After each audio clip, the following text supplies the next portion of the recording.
সুন্দর মদিনা কেমনে যাবো জানি না রে কত সুন্দর মদিনা কেমনে যাবো জানি না আরে দয়া করো দয়াল আল্লাহ দয়া করো দয়াল আল্লাহ নসিব করো মদিনা লা ইলাহা لا إله إلا الله لا إله إلا নামাজে রোজা ছাইরো না মা বাবাকে ভুইলো না হে নামাজে রোজা ছাইরো না মা বাবাকে ভুইলো না আইরে জান্নাত বাসী হইতে চাইলে জান্নাত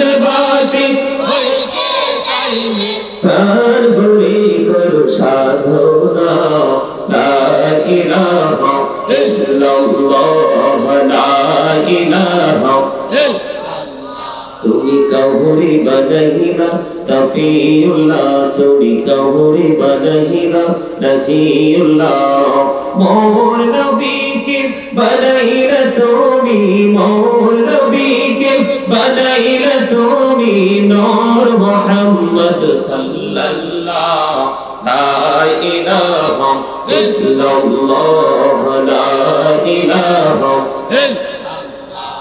লা ইল্লাল্লাহ মুহাম্মাদুর রাসূলুল্লাহ সাল্লাল্লাহু আলাইহি ওয়াসাল্লাম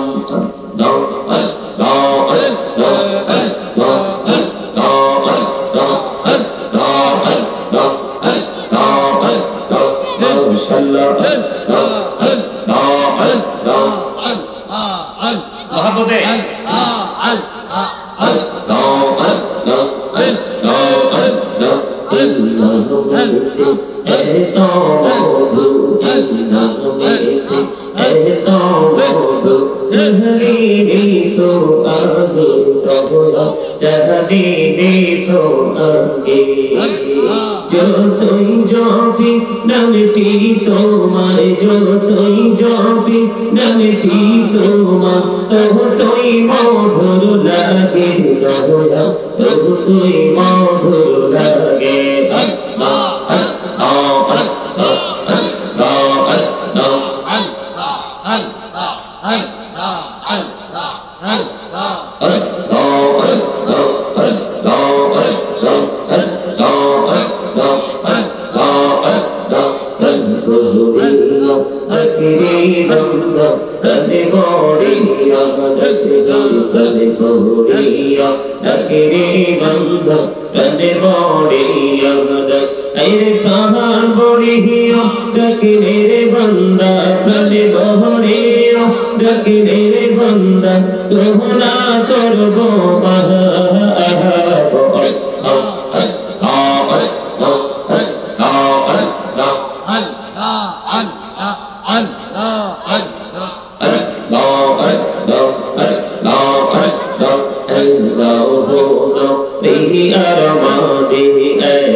কিসের করো খেলা পিছের দিকে চাইয়া দেখো পিছের দিকে চাইয়া দেখো ডুবে যায় তোর বেলা রে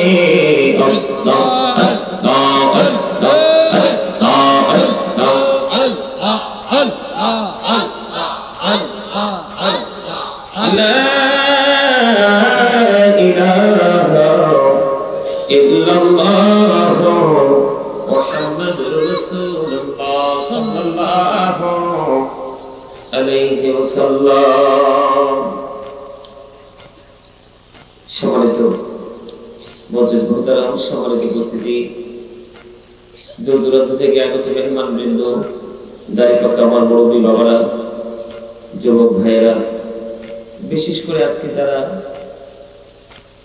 এই ওয়াজ দোয়ার মাহফিলের আয়োজন করেছেন কুরিয়াপাড়া কেন্দ্রীয় জামে মসজিদ প্রাঙ্গণে টাকা দিয়ে, পয়সা দিয়ে, অর্থ দিয়ে, বুদ্ধি দিয়ে, শ্রম দিয়ে, সার্বিক সহযোগিতার মাধ্যমে আজকে যারা জান্নাতের বাগান সাজিয়েছেন এবং পর্দার অন্তরালে আমার যে মা বোনের আলোচনা শুনছেন সকলের প্রতি আরো জোরে আমার আলোচনায় কিন্তু আমি এখনো ঢুকি নাই, আরো পরে ঢুকবো। বিরক্ত হবে? কে কি বিরক্তি হবে? হাত তোলেন তো। ওমা সব তো সচেতন ব্যক্তি, অসচেতন একজনও নাই। আপনারা সচেতন বিদায়ী তো প্যান্ডেল ফিলা।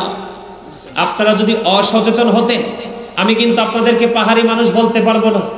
ওই কুমিল্লা সিটি কর্পোরেশনে যারা সিটির মধ্যে যারা বসবাস করে তাদের চাইতেও আপনারা ভেরি অ্যাক্টিভ। আলহামদুলিল্লাহ বলে। আজকে আপনাদেরকে একটা হার্ড মেসেজ আমি দিব। পৃথিবীতে যখন আগে ধ্বংস হবে, আগে শহরগুলো ধ্বংস হবে, একবারে সবার শেষে গজব গ্রামে আসবে। কারণ গ্রামের মানুষ সহজ সরল, নম্র, ভদ্র, পর্দা, তারা সব ধরনের মাধুর্য বজায় রেখে চলার চেষ্টা করে। একজন এই কাজটা করলে লজ্জিত হব, অপমান করবে, আমাকে নিয়ে কুচ্চা রটনা করবে, সেই ভয় কিন্তু গ্রামের মানুষের মাঝেই বেশি আছে এখন, শহরের মানুষের মাঝে নেই। তারা একটু নির্লজ্জ, ঠিক কিনা বলে? তবে একেবারে সবাই যে নির্লজ্জ, সবাই যে বেহায়া এরকম না। 2000-এর মধ্যে 5 জন পাবো নম্র ভদ্র, আর বাকি কথা বলেন না কেন? কথা কস না কেন? 1900 কত? তারা হবে কি নষ্ট। মনে রাখবেন, গরিবের এলাকার মানুষগুলো, পাহাড়ের মানুষগুলো, গ্রামের মানুষগুলো, তারা একজন আরেকজনের বিপদে ছুটে যায়। গতকালকে ঝগড়া করেছে, কিন্তু আজকে তার বিপদ দেখেছে, আগুন লেগেছে, পানির কলসি, তার ঘর থেকে নিয়ে দৌড় দিবে। কিন্তু শহরের মানুষ দেখে দেখে তামাশা দেখবে। এই জন্য বলে গেলাম, মনে রাখবেন আসমানি গজব কিন্তু পৃথিবীতে আসা শুরু হয়ে গেছে। একটা এক্সাম্পল যদি আমি আপনাদেরকে দেই, আপনাদেরকে বোঝানোর জন্য, কারণ আপনাদের উপস্থিতি আমি আমার ছেলেদের সাথে আজকে আসার সময় বলছি, আল্লাহই জানে কোথায় জানি যাচ্ছি, যতই যাচ্ছি ততই মানসিকতা নষ্ট হচ্ছে। কারণ আস্তে আস্তে দেখলাম একেবারে পাহাড়, এখানে মানুষ আসবে কিনা, আলোচনা শুনবে কিনা, আমাকে চেনে কিনা, মানে এরকম ভাবনা ভাবতে ভাবতে আসলাম। আসার পরে দেখলাম না আপনাদের উপস্থিতি এবং আপনাদের মনোযোগ, সবকিছু দেখে আপনাদেরকে একটা মেসেজ দিতে চাই। সেই মেসেজটা হলো যেটা অতীত হয়ে গেছে। কি হয়ে গেছে? আল্লাহ চাইলে এটাকে আবার কি করে রিফারিং করে আবার এটাকে প্রেজেন্টলি পাঠাতে পারে। কারণ আল্লাহ তো বান্দার উপর জুলুম করে না, বান্দা নিজেই নিজের উপর জুলুম করে।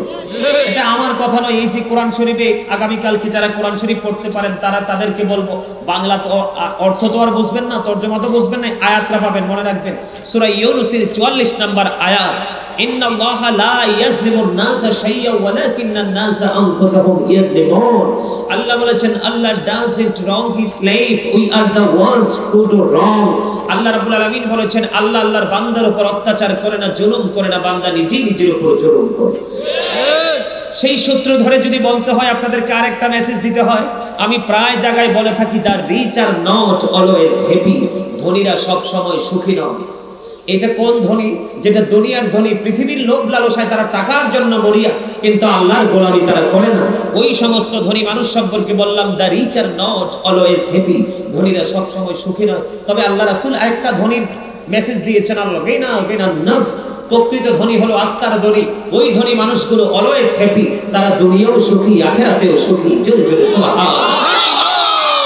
সম্মানিত উপস্থিতি, আমি আরো বেশি খুশি হয়েছি।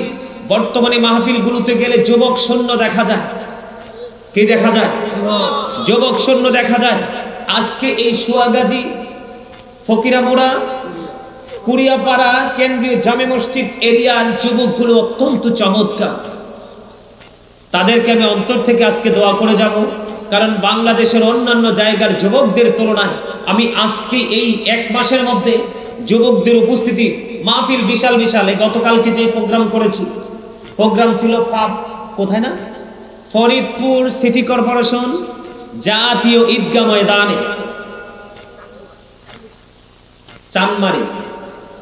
চানমারি জায়গার নাম। বিশাল প্যান্ডেল। আপনাদের এটার কয়টা সমান হবে রে? মিনিমাম 3 থেকে 4টা প্যান্ডেলের চাইতেও বড় হবে। আর সবগুলো ভিআইপি পারসন, এডুকেটেড পারসন। এদের আচার আচরণে এত ভালো লাগছে যেটা বলার ভাষা নাই। সেই তুলনায় আজকে সেই প্রোগ্রামের তুলনায় আপনাদের আজকের মাহফিলটা আমার মিলাদের মানুষের সমান।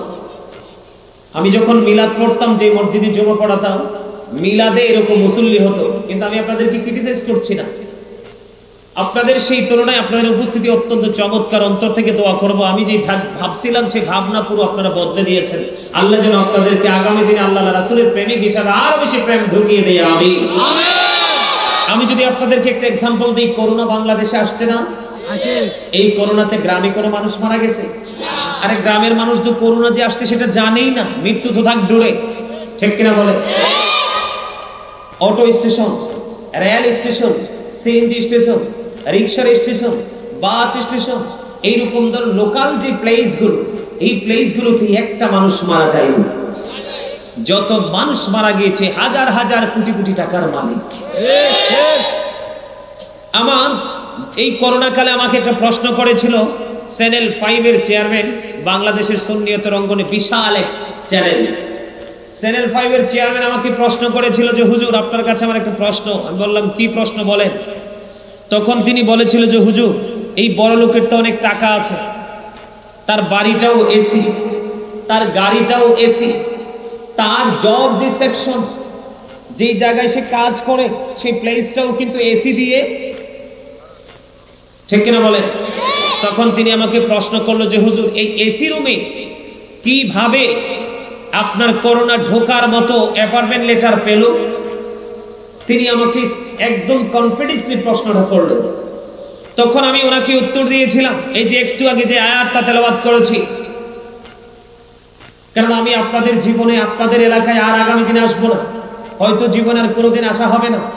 আজকে আমি আপনারা যদি আলোচনা বিবেকবান মানুষ যারা, তারা মনে করবে যে হুজুর আমাদের এলাকায় এসেছে, উনি যত সময় দিবে তত আমাদের জন্য বেনিফিট, তত বেশি শিখতে পারবো, জানতে পারবো, এরাই কিন্তু প্রকৃত মুমিন হয়ে কবরে যাবে। আর যারা মনে মনে ভাববে যে হুজুর শেষ করে না কেন, শেষ করে না কেন, তাদের মতো গোমরা পথভ্রষ্ট কেউ হতে। আমি একটু আগে যে আয়াতটা তেলাওয়াত করেছিলাম, প্রথম ওনাকে এটা শুনিয়েছিলাম। আমি বলেছি আল্লাহ বলেছেন ইন্নাল্লাহা লা ইয়াজলিমুন নাস, নাস শব্দ দ্বারা আল্লাহ মানুষকে বুঝিয়েছেন কি? আল্লাহ বলেছেন আল্লাহ মানুষের উপর জুলুম করেন না। কে বলেছেন? আল্লাহ। শাইয়্যা ওয়ালাকিন্নান নাসা আনফুসাহুম ইয়াজলিমুন, আল্লাহ বলেছেন মানুষ নিজেই নিজের উপর জুলুম করে। এই গেল একটা। আল্লাহ রাব্বুল আলামিন বলেছেন যারা জুলুম করে তাদের সম্পর্কে আল্লাহ আরেকটা চমৎকার মেসেজ দিয়েছেন। আল্লাহ বলেছেন আল্লাহু লা ইউহিব্বুজ জালিমিন, আল্লাহ বলেছেন যারা জুলুম করে আল্লাহ তাদেরকে পছন্দ করেন না, ভালোবাসেন না। এখন যারা জুলুম করে, যাদেরকে আল্লাহ ভালোবাসে না, তাদের জন্য আল্লাহ রাব্বুল আলামিন আরেকটা মেসেজ দিয়েছেন ওয়ামালি যালিমিনা মিন আনসার, যারা জুলুম করে আল্লাহ রাব্বুল আলামিন বলেছেন তারা যখন বিপদগ্রস্ত হয়, বিপদে পড়ে, আল্লাহ বলেছেন তাদের জন্য কোনো ধরনের সাহায্যকারী আল্লাহ রাখে না। আপনারা দেখেন এই কথা বলো না, আপনারা দেখেন মানুষ হাজার হাজার কোটি টাকার বিনিময়েও কিন্তু প্রাণ ভিক্ষা চেয়েছে, কিন্তু বাঁচতে কি পেরেছে? সম্মানিত উপস্থিতি, মানুষ চাইলে কিন্তু জাহান্নাম থেকে বাঁচতে পারে, মানুষ বাঁচার চেষ্টা করে না। চাইলেও কিন্তু গোটা পৃথিবীটাও যদি আপনি আজরাইলকে ডেকে এনে বলেন, কথা বলেন না কেন? আপনি যদি আজরাইলকে যদি ডেকে বলেন আজরাইল আমার সকল সম্পত্তি তোমাকে কি করে দিলাম, দিয়ে দিলাম, তুমি আমার প্রাণ পাখি নিতে এসে না, কোনোদিনও এসো না, এটা কি সম্ভব হবে? মানুষ চাইলেও কিন্তু মৃত্যু থেকে বাঁচতে পারে না, কিন্তু সেই চেষ্টাই মানুষ করে। কিন্তু চাইলে মানুষ জাহান্নাম থেকে বাঁচতে পারে, সেই চেষ্টা কিন্তু মানুষ। তাহলে আমরা কি বোকা? অবশ্যই বোকা। যাদেরকে ইংলিশে বলা হয় স্টপিড, ঠিক না বলে? কথা বলেন না, স্টপিড বলে না?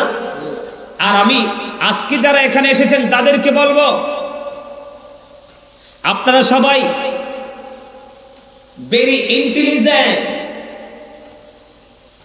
you are very intelligent, আপনারা অত্যন্ত বুদ্ধিমান।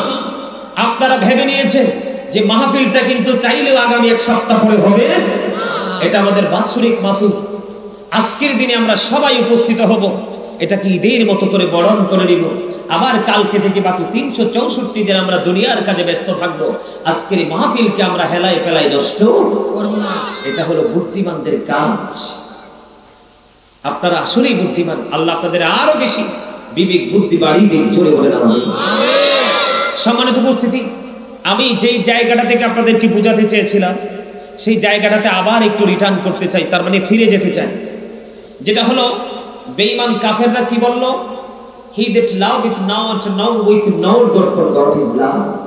যেজন প্রেম করে না সেজন আল্লাহকে জানে না, for God is love, আল্লাহই প্রেম। কিন্তু আল্লাহ রাব্বুল আলামিন বলেছেন ডোন্ট অ্যাকসেপ্টেবল, এটা আমার কাছে গ্রহণযোগ্য নয়। কেন গ্রহণযোগ্য নয়? আল্লাহ রাব্বুল আলামিন বলেছেন সে বলুন, ইফ ইউ ডু লাভ আল্লাহ, যদি তোমরা আল্লাহকে ভালোবেসে থাকো, ফলো মি মুহাম্মদ সাল্লাল্লাহু আলাইহি ওয়াসাল্লাম, জোরে জোরে বলেন না সুবহানাল্লাহ। মুহাম্মদ সাল্লাল্লাহু আলাইহি সাল্লামের অনুগত হয়ে যাও, লাভ হবে কি? আল্লাহ বলেছেন আল্লাহ উইল লাভ ইউ, আল্লাহ তোমাদেরকে ভালোবাসবে, and forgive your sins, আল্লাহ ক্ষমা করে দিবে। জোরে জোরে বলেন না সুবহানাল্লাহ, আর জোরে বলেন না সুবহানাল্লাহ। সুবহানাল্লাহ বলতে পারেন না? এই সুবহানাল্লাহটা আগে শুনছেন কিনা জানি না, যদি না শুনে থাকেন নিয়ামত মনে হবে। এই সুবহানাল্লাহ মানেই হলো জান্নাতের বাগানের ফল। আমার রাসূল বলেছেন তোমরা যখন জান্নাতের বাগানে আসা যাওয়া করো তখন ওখান থেকে কিছু ফল খেয়ে নিও। এ রাসূলুল্লাহ সেই ফল কি? আমার নবী বলেছেন সুবহানাল্লাহ, আলহামদুলিল্লাহ, লা ইলাহা ইল্লাল্লাহ, আল্লাহু আকবার। আরেকটু জোরে বলেন সুবহানাল্লাহ, সুবহানাল্লাহ, আর জোরে সুবহানাল্লাহ, আরেকটু মহব্বতে সুবহানাল্লাহ। আমার কথা কি বুঝতেছেন আপনারা? জি ইনশাআল্লাহ। এবার আসেন, বড় হুজুর এত গুরুত্ব দিতে হবে কেন? আমাদেরকে এত গুরুত্ব সহকারে কাজ করতে হবে কেন? আমরা ইসলামের ছায়াতলে থাকতে হবে কেন? কারণ থাকতে হবে এই কারণে, যুবকদেরকে বলতেছি তোমরা প্লিজ কথা বলবা না। কেন আমাদেরকে একটু গুরুত্ব দিয়ে এই বিষয়গুলোকে বিবেচনায় আনতে হবে? সেটার কারণ হলো আমরা যখন এই পৃথিবী থেকে বিদায় নেব, কবরে যাব, তখন কিন্তু কবরটা আমাদের জন্য দুইটা রূপ দিবে। কয়টা রূপ?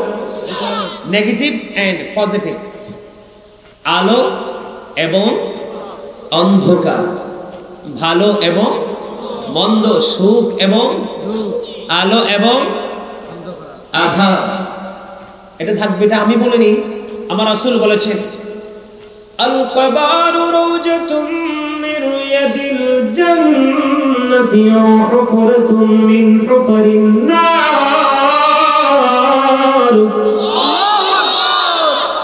এই যে আল্লাহু আকবার বললেন, জিকির করে ফেলেছেন, তার মানে জিকির মানেই জান্নাতি ফল। এই ফলের স্বাদ এখন পাবেন না, পাবেন কবরে যাওয়ার পরে, বর্জকি জীবনে যাওয়ার পরে। কারণ এখন তো হাত পা সবকিছুকে আমরা কাজে লাগাই রাখতে পারি, এই জন্য কিন্তু এখন আর সেটাকে অনুভব করার মতো সুযোগ। যখন এই বডির পাওয়ার লেস হয়ে যাবে, কি হয়ে যাবে? তার মানে বডির ক্ষমতা যখন শেষ হয়ে যাবে তখন বুঝতে পারবেন আত্মার পাওয়ার শুরু হয়ে যাবে, তখন বুঝতে পারবেন এর স্বাদ যে কত বেশি। আর জোরে বন্ধুরা আমার, আল্লাহ রাব্বুল আলামিন বলেছেন আমি যে তোমাদেরকে নিয়ামত দিয়েছি সেই নিয়ামতের হিসাব আমি নিব। সুম্মা লাতুসআলুনা ইয়াওমাইদিন আনিন নাঈম। আল্লাহ রাব্বুল আলামিন যে আমাদেরকে নিয়ামত দিয়েছেন সেই নিয়ামতের হিসাব আল্লাহ রাব্বুল আলামিন নেবে। জীবনের সময়গুলো কোন কোন কাজে ব্যয় করেছে সেই জবাব দিতে হবে। আমি যে কত খুশি আপনাদের এলাকার যুবকদের প্রতি। ক্রিকেট খেলার মতো জনপ্রিয় খেলা ছেড়ে মাহফিলে তোমরা আজকে যারা জান্নাতের বাগানে এসেছো, বিশেষ করে যুবকদেরকে বলছি, তোমরা শয়তানকে হারিয়েছো। শয়তানকে হারানো কিন্তু সহজ বিষয় না।